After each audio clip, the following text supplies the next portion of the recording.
le grand défi auquel nous sommes confrontés en Afrique, c'est l'insécurité alimentaire. Depuis le 15e siècle, notre agriculture a été donc déstabilisée par le contact avec l'Europe.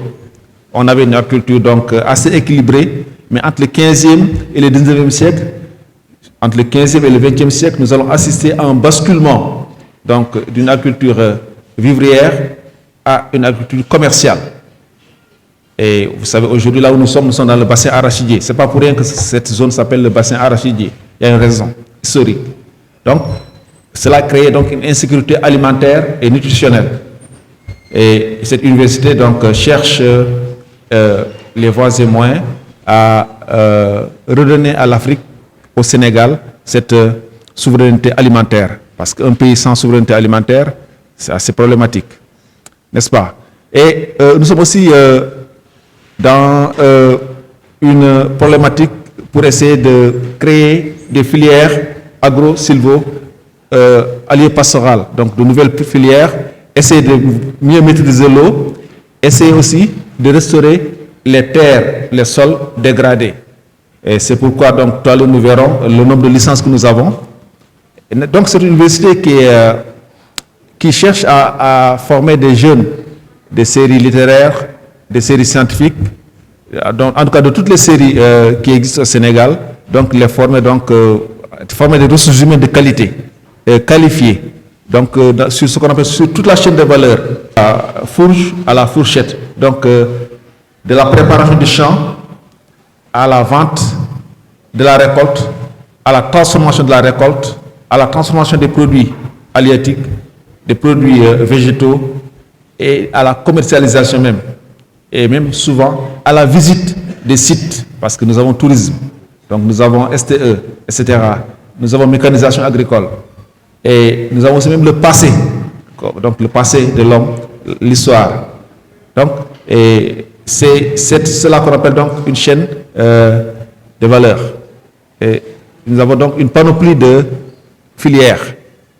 Nous avons 35 filières sur lesquelles nous allons revenir certainement, celles qui concernent notre campus. Oui.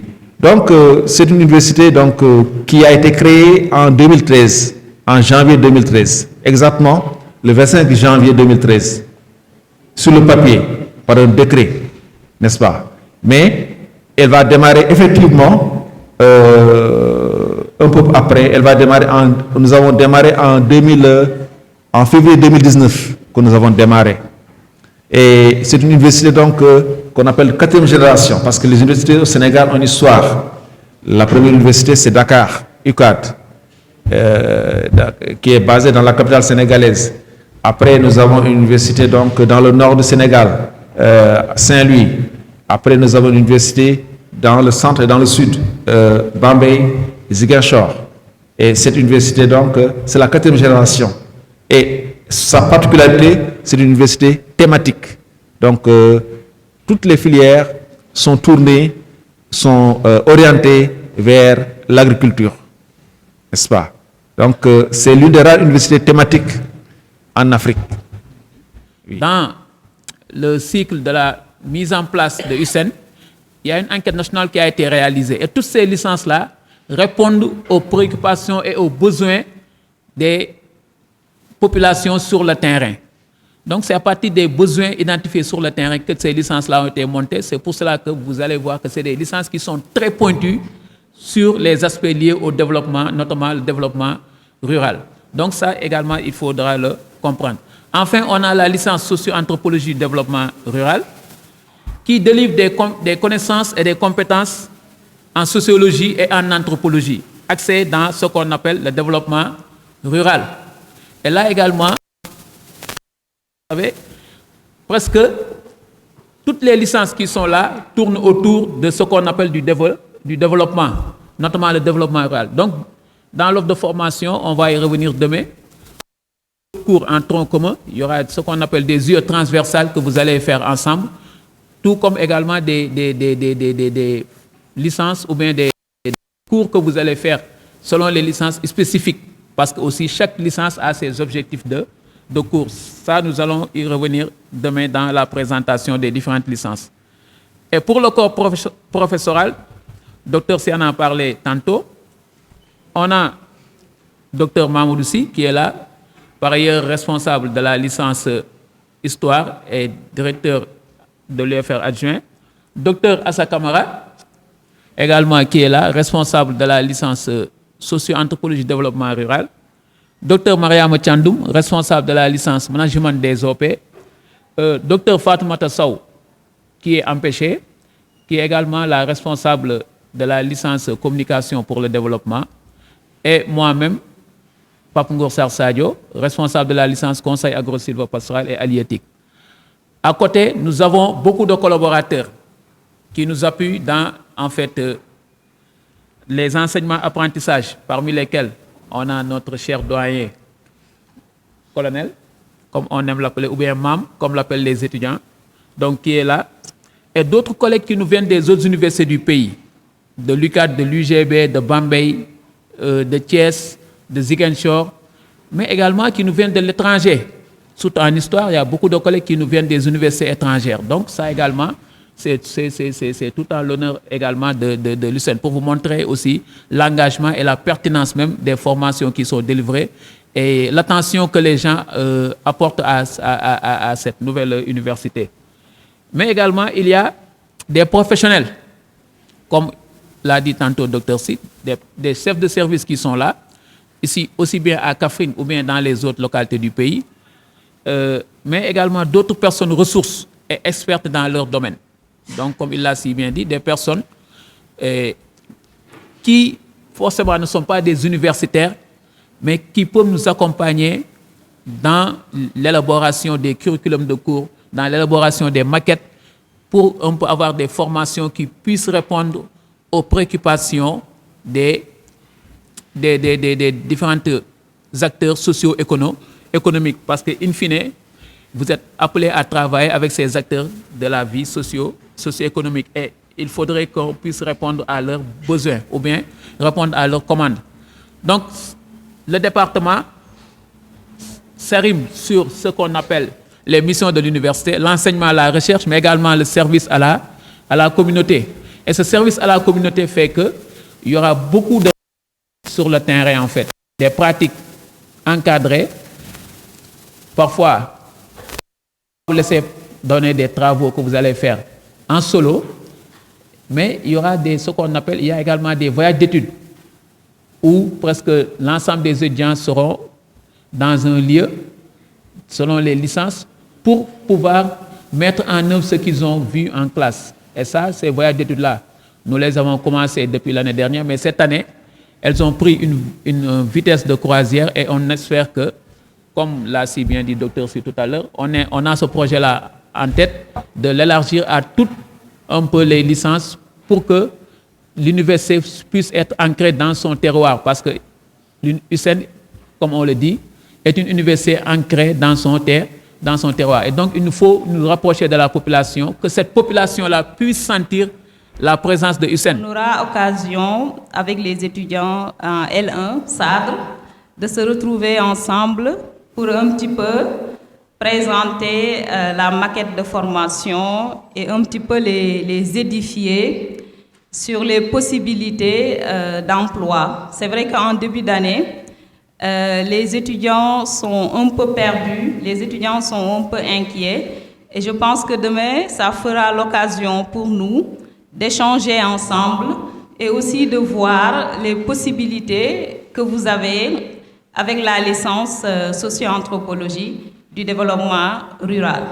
Donc la journée d'aujourd'hui, comme vous l'avez vu, hein, c'est une journée de présentation générale, comme l'a si bien fait notre directeur adjoint, Dr Mahmoud Sy, et aussi la présentation des deux départements. Et voilà, j'en profite vraiment pour vous souhaiter la bienvenue. C'est vrai qu'il fait chaud et ça s'est passé aussi à une période de Ramadan. Nous vous souhaitons la bienvenue. Donc je pense que ce moment, c'est un moment solennel. C'est un moment de prise de contact entre vous et nous.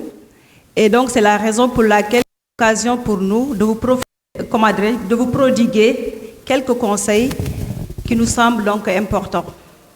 Vous arrivez à l'université, ce que j'ai l'habitude de dire aux étudiants, aux nouveaux bacheliers qui arrivent, c'est que vous arrivez et là, vous constatez une différence entre les élèves que vous étiez au lycée et les étudiants que vous êtes devenus. Et cette différence est notée donc à travers cette liberté que vous avez une fois arrivé à l'université. Et j'ai l'habitude de dire que cette liberté, soit vous l'utilisez convenablement, ou bien vous ne savez pas ce que vous devez en faire, et là vous passez carrément à côté. À l'université, vous avez pratiquement une liberté qui fait qu'il n'y a pas une contrainte comme ça se faisait quand vous étiez au lycée. Parce que tout simplement, on considère que vous êtes maintenant de grandes personnes, des personnes responsables, et cette liberté, donc, vous devez l'utiliser en se disant que maintenant, votre sort est entre vos mains. Et là, vraiment, donc, je vous conseille d'utiliser donc cette liberté convenablement. D'autant plus que vous arrivez donc dans une nouvelle université qui est en construction. Et si on dit une institution nouvelle, ça veut dire qu'il y a beaucoup de défis à relever. Il y a beaucoup de problèmes, beaucoup de difficultés. Et s'y ajoutent à ces difficultés les contraintes naturelles du milieu. Mais cela ne doit pas vous décourager. Cela ne doit pas vous empêcher donc de travailler et de tout faire pour réussir. Et pour y arriver, donc, il faudrait être solidaire. Il faudrait donc être généreux. Les anciens devant donc appuyer les nouveaux.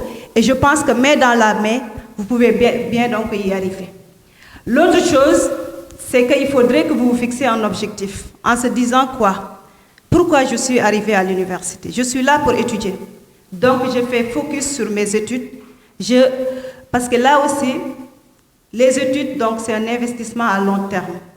Et dans un investissement, donc, vous investissez, forcément, vous allez obtenir donc un résultat en fin de compte. Mais si vous ne le faites pas aussi, en fin de compte, vous aurez donc le résultat que vous aurez. N'est-ce pas? Et l'autre chose aussi, c'est qu'il faut se dire que vous avez une chance que d'autres n'ont pas. Il y a beaucoup de bacheliers au Sénégal, tout le monde n'a pas eu la chance d'être orienté.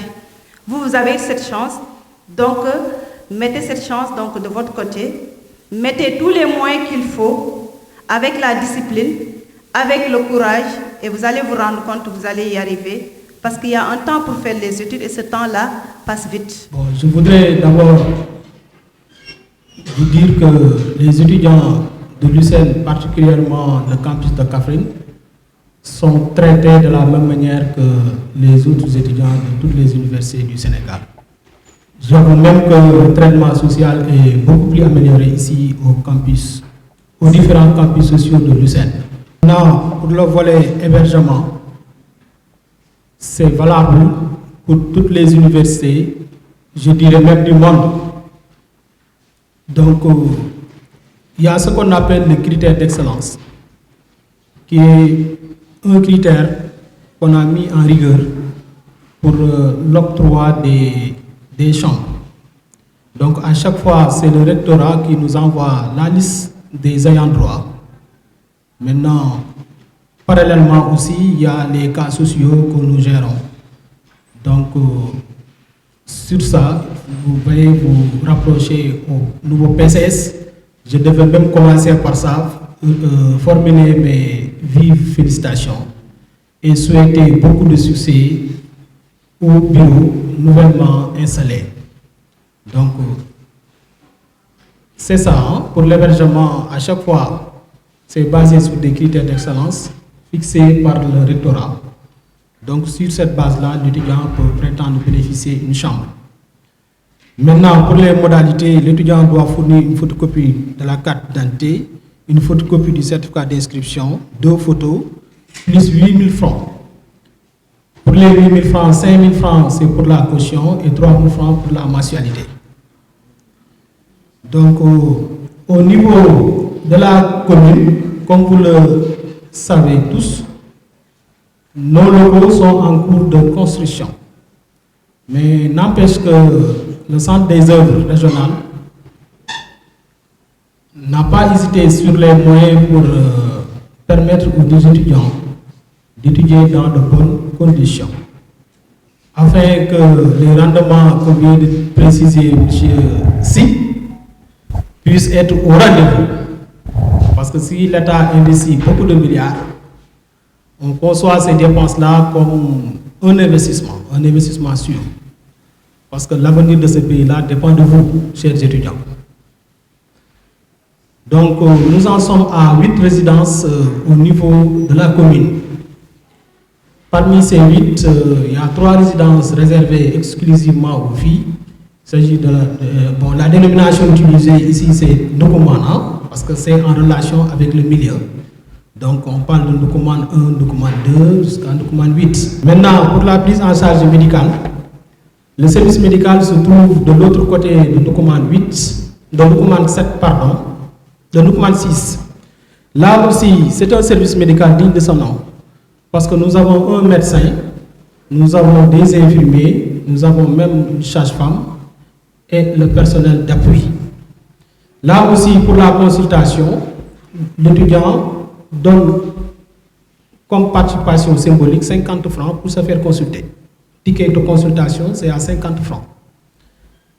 Pour la prise en charge des ordonnances, parce que nous, sous l'instruction du directeur général, professeur Xeni Diop, je rappelle que aussi c'est une autre chance d'avoir comme directeur général professeur d'université, parce qu'il intervient à la faculté de médecine.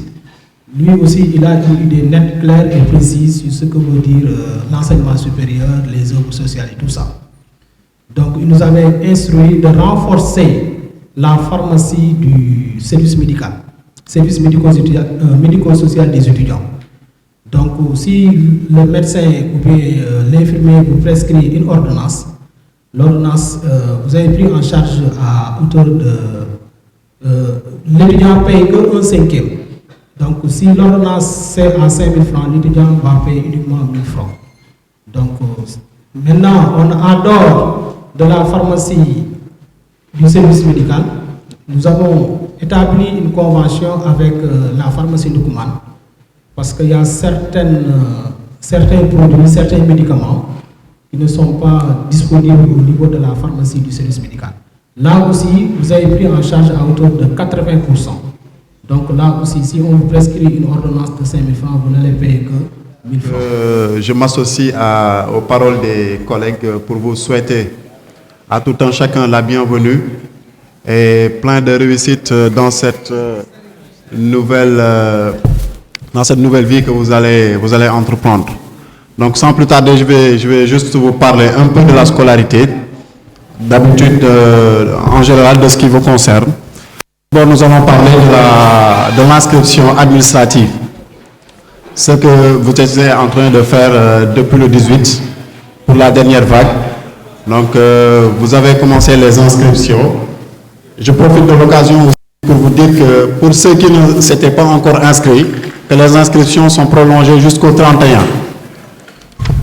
Donc, essayez de faire le maximum et de vous inscrire rapidement avant que la plateforme ne soit fermée.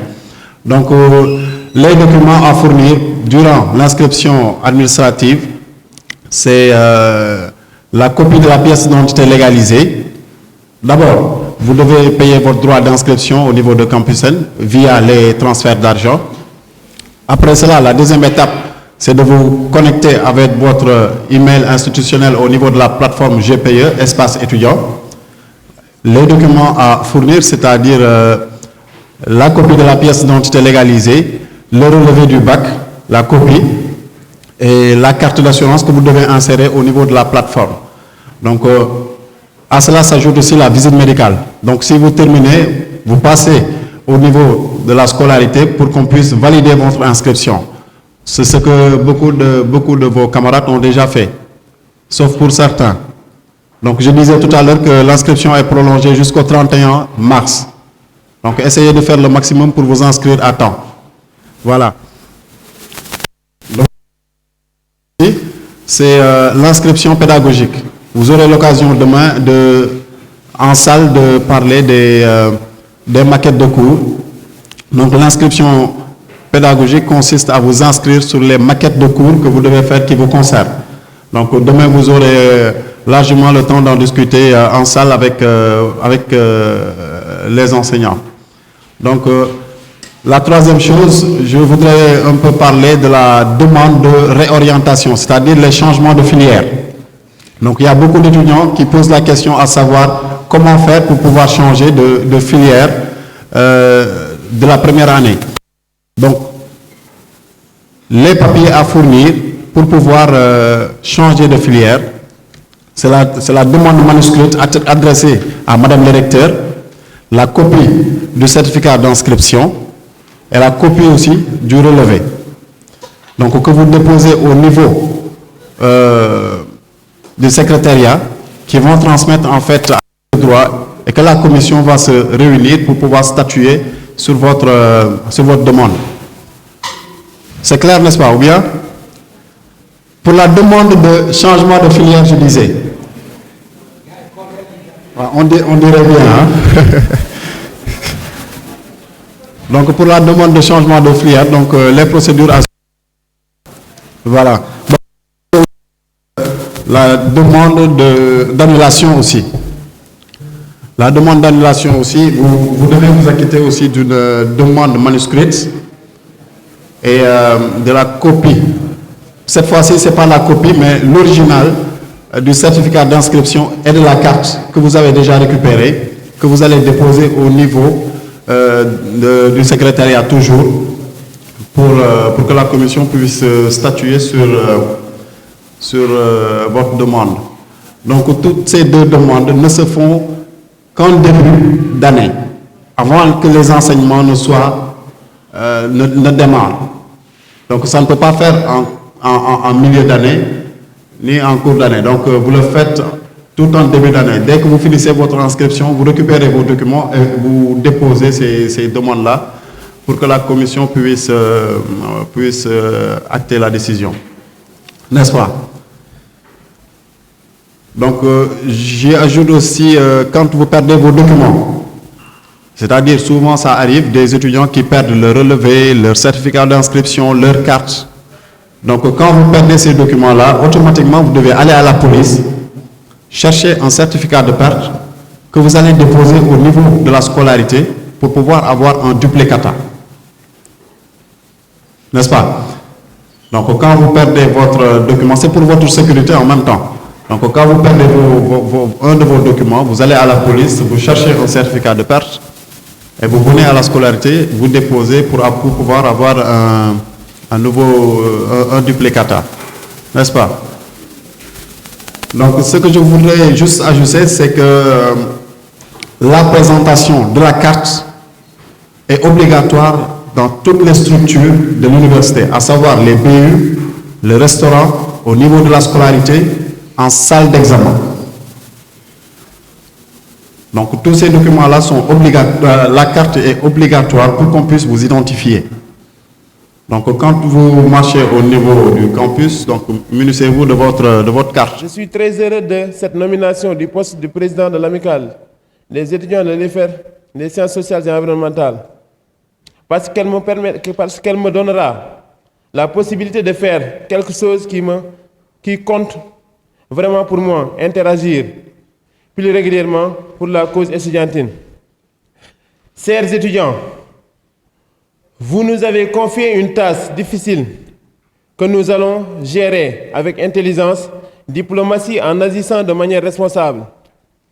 Nous souhaitons une collaboration et nous privilégions le dialogue pour une bonne marche en avant de l'EFR des sciences sociales et environnementales. En ce jour de rentrée académique, j'ai le plaisir de souhaiter la bienvenue à l'Université du Sine Saloum El Hadji Ibrahima Niass à tous les nouveaux étudiants qui sont à présent acteurs à part entière de notre UFR des sciences sociales et environnementales. J'espère de tout cœur que votre passage en ces murs vous serez profitable, et ce, à tous les niveaux. J'ai employé le terme acteur pour désigner l'ensemble des étudiants. L'ensemble des étudiants et ce, pour une raison bien précise. Vous êtes effectivement les acteurs qui façonnent au quotidien l'université telle que nous la connaissons. C'est pour et par vous que celle-ci se construit. Le strict cadre scolaire est à présent derrière vous.